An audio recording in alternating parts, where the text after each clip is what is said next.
Mari kita berdoa. Bapa Sorgawi, Bapa yang kami sembah dalam nama anak-Mu Tuhan Yesus. Sungguh kami sangat bersyukur, berterima kasih kepadamu Bapa untuk segala kasih, kebaikan, kemurahan Tuhan yang masih Tuhan berikan kepada kami sampai dengan pagi hari ini. Engkau sertai sepanjang malam istirahat kami boleh bangun dengan selamat tanpa kekurangan suatu apapun pada pagi hari ini.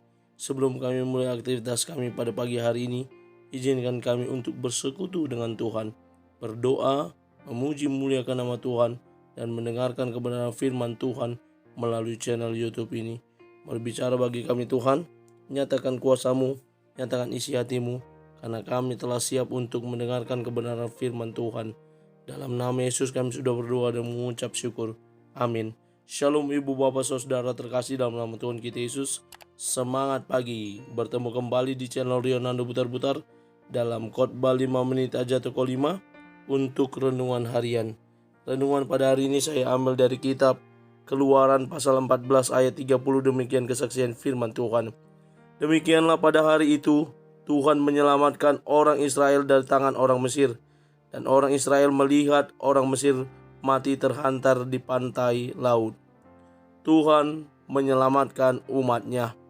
Ibu bapak saudara terkasih dalam nama Tuhan kita Yesus, berbicara tentang penyelamatan, keselamatan yang diberikan oleh Allah kepada bangsa Israel. Kita tahu keluarnya bangsa Israel dari Mesir sebelumnya telah terjadi 10 tulah.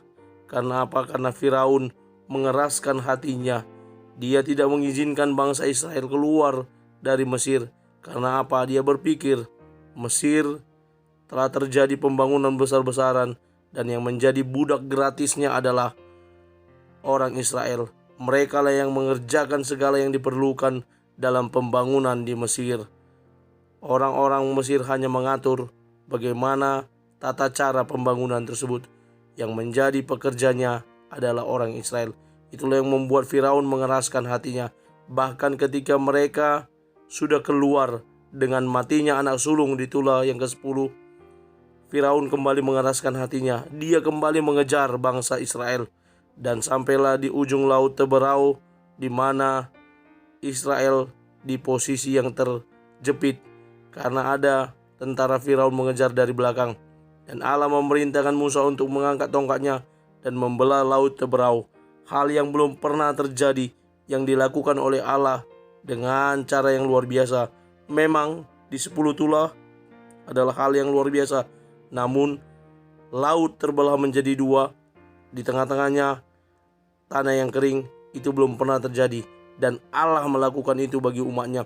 Dan benar saja mereka berjalan di tanah yang kering, dan sampai di seberang orang-orang Mesir masih mengikuti dan mengejar. Namun ketika mereka masih berjalan di tengah, Allah menyuruh Musa untuk mengembalikan keadaan, dan laut pun membuat tentara Mesir hanyut dan mereka semua mati.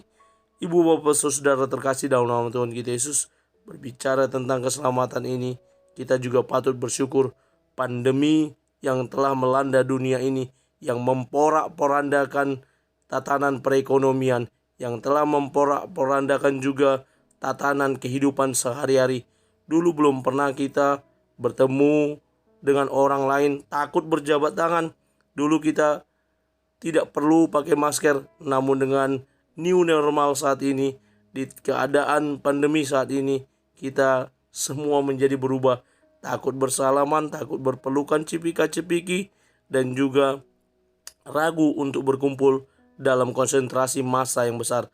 Tapi puji Tuhan, saat ini sudah mulai membaik, dan kedepannya kita akan merubah pandemi ini menjadi endemi, dan kita tidak lagi takut untuk beraktivitas dalam konsentrasi massa yang besar. Dan itu semua karena kebaikan kemurahan Tuhan yang memberikan jalan keselamatan bagi kita umat manusia.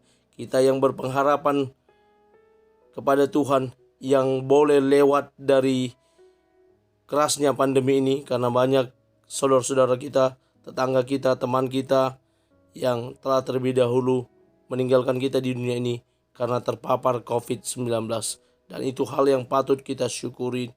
Keadaan ekonomi juga yang porak-poranda, kita masih bisa survive dengan keadaan saat ini dan bisa melangkah di tahun 2022 sampai dengan di bulan April ini. Itu semua karena kemurahan Tuhan, karena keselamatan Tuhan yang Tuhan berikan kepada kita. Saya mengutip beberapa kata-kata bijak di artikel yang pertama dari GKI Pengharapan. Allah bekerja secara ajaib untuk mereka yang sungguh-sungguh dan setia melakukan perintah dan ketetapannya. Lalu renungan harian air hidup berkata, berhentilah bersungut-sungut, tetaplah yakin bahwa Tuhan selalu memberikan jalan keluar dan pertolongannya tepat pada waktunya.